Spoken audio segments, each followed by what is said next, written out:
Hello and welcome to this review of my Focus FK-5001. This review was bound to come eventually, of course, as Focus are my favorite keyboard manufacturer. I've reviewed quite a lot of Focus keyboards already, including many of the really rare ones, but now it's finally time to tackle this one. Focus were known for putting weird shit on their keyboards, and this one is no exception. I got it quite a while ago, new in box with all the original bits and bobs still included, so this is some real vintage goodness. Nice!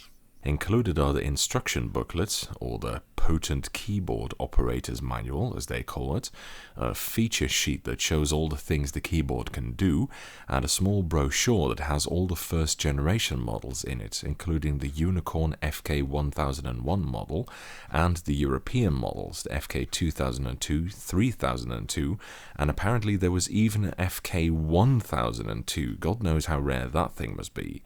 There's also a picture of a Focus FT100 trackball, which I've never heard of before, and I'm guessing that's rare as well. I found an old review of that describes it as a very Focus product. It had some weird features on it, like being able to change the cursor shape and select the baud rate, and it fell apart periodically, apparently. This is why I like to get my keyboards new in box whenever I can, you know. I mean, how awesome is this? It's like taking a step right back into the early 90s. It's fantastic. But anyway, we'll get back to that in a bit. First, let's focus on the keyboard itself.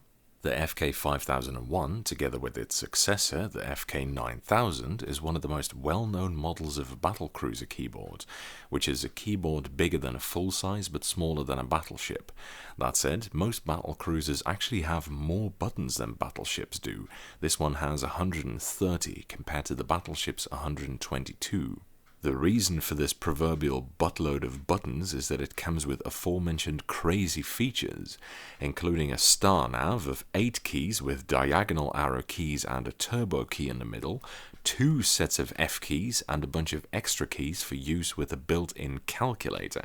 Yes, that's right, a calculator. We'll get to that one in a bit.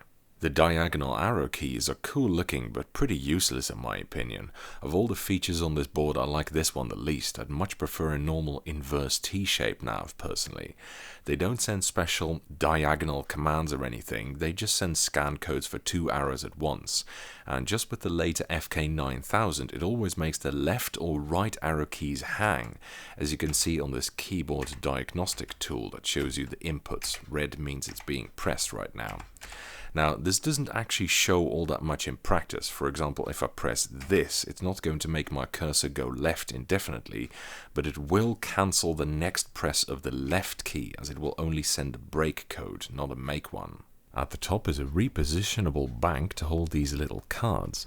They show F key shortcuts for programs that were popular back in the DOS era, such as Microsoft Word, WordPerfect 5.1, WordStar, DBase 4, and Lotus 123, as well as a calendar, which the FK-9000, which also came with cards like this, didn't have.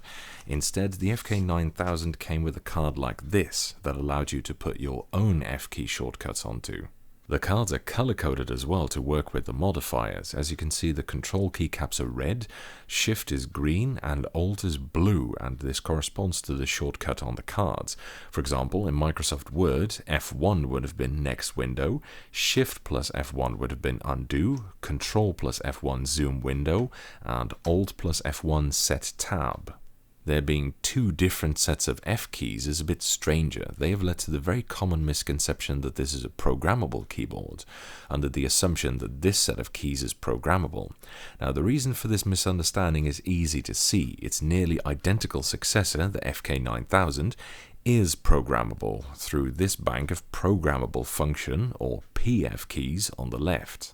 Moreover, the FK-5001 has a macro key which reinforces this idea. However, if you look closely, the keys on the left of the 5001 don't read PF, but just F, and unlike the 9000, it doesn't include a template strip for writing PF shortcuts on it. Finally, nowhere in the manual, on the box, or on the feature sheet does it claim to be a programmable keyboard, which would be a strange feature to leave out because it's awesome, and their standard programming shortcut, which is program plus PF, input and then PF again, there's absolutely nothing on this keyboard. Well, not program but macro, but you get the idea. So I'm pretty sure this is in fact not a programmable keyboard at all, which is a bit of a weakness compared to the FK-9000.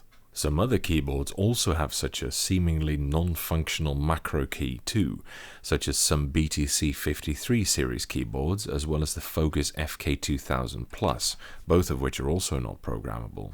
What I think it does is execute a specific pre-programmed command based on what program you're in. The Northgate OmniKey Ultra, which I reviewed years ago, has such a key too, labeled Omni, which they explained executed specific functions in programs such as Microsoft Word. Unfortunately, the 5001's manual is completely silent on its macro button, so I can only guess as to its exact purpose. Now, if it's not programmable, you might be wondering why it's got two F key banks. The reason for this is simple. The now standard horizontal F key bank was a relatively new thing back in the late 80s.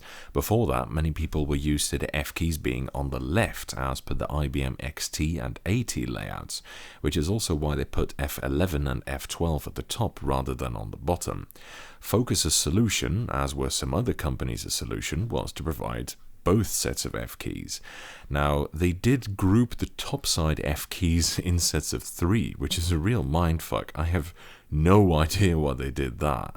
Finally, we have the calculator. This consists of a built-in 8-character LCD screen and some extra buttons near the numpad, such as memory keys, a percentile key, square root, and some keys for turning it off and on and for switching between numpad and calculator mode. In calculator mode, the numpad outputs no scan codes to the computer, so you don't need to worry about messing anything up. It's very useful. I can really recommend something like this. I used a calculator keyboard during my PhD and it was fantastic when doing synthesis or catalysis or just for back of envelope calculations, which becomes so much easier. My only regret is that there is no way to output the contents of the calculator to the computer. This feature was actually added later in the Focus FK-9200, which was a much more modern version of this concept of keyboard, but which used pretty unremarkable dome-width slider switches, unfortunately. Well, the switches are actually remarkably convoluted, but are not remarkable feels-wise. As I mentioned in my FK-9000 video, the calculator in that model had a very high failure rate. Almost invariably it just displays random nonsense. This led Deskthority user Ben, aka ngCoder, to develop a plug-in modern replacement module for it, which is kick-ass. This module is also straight up compatible with the FK-5001, but from what I've seen, the 5001's calculator is considerably more robust and less likely to fail. In fact, my other 5001, yes, I've got two, has a working calculator as well, while all three 9000s I've had, including a new in box, have busted calculators. Still, if you've got a 5001 with a busted calc, or you simply want to upgrade it, get in touch with him.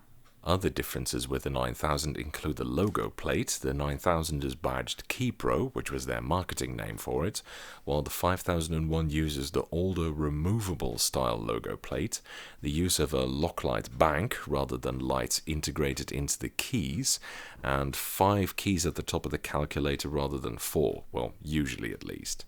The 9000 also didn't have a calendar strip, and of course it was programmable. And finally, the switches are different. The 9000 often came with clicky Alps clones, whereas the 5001 generally came with genuine white Alps. This is an important advantage, as real Alps are considered by most to be superior to the clones. White Alps are a moderately stiff clicky switch with a fairly sharp tactile bump and a great sound.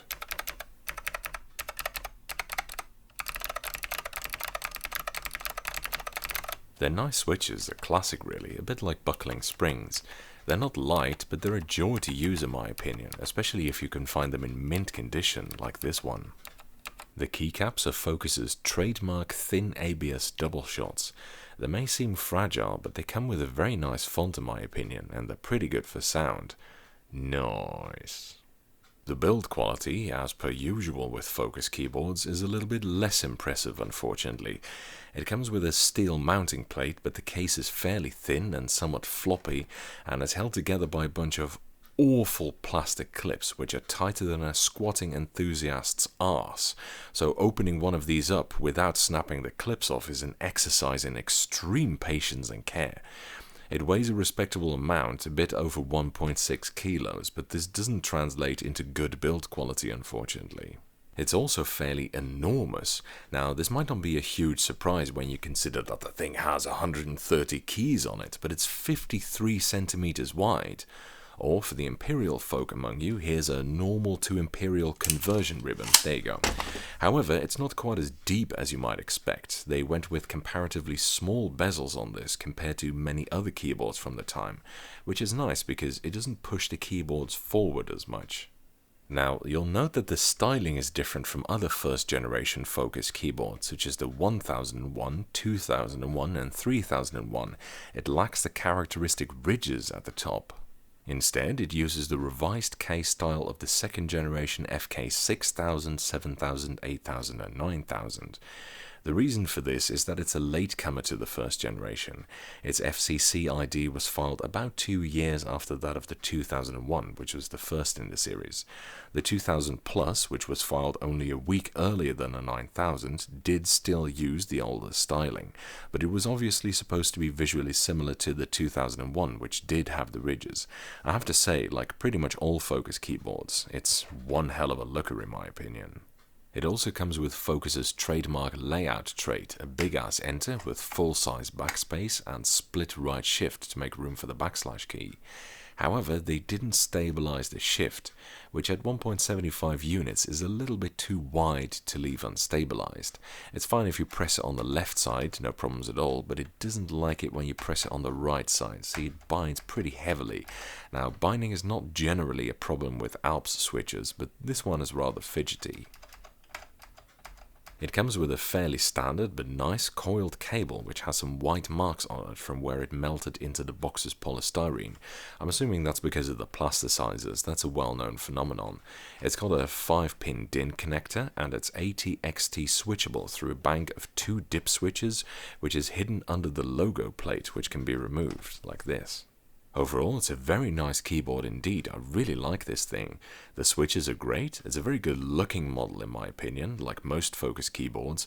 They definitely had a knack for styling, I think, and the strange and quirky but occasionally quite useful features give it an extra bit of character and something most modern keyboards can't even boast of.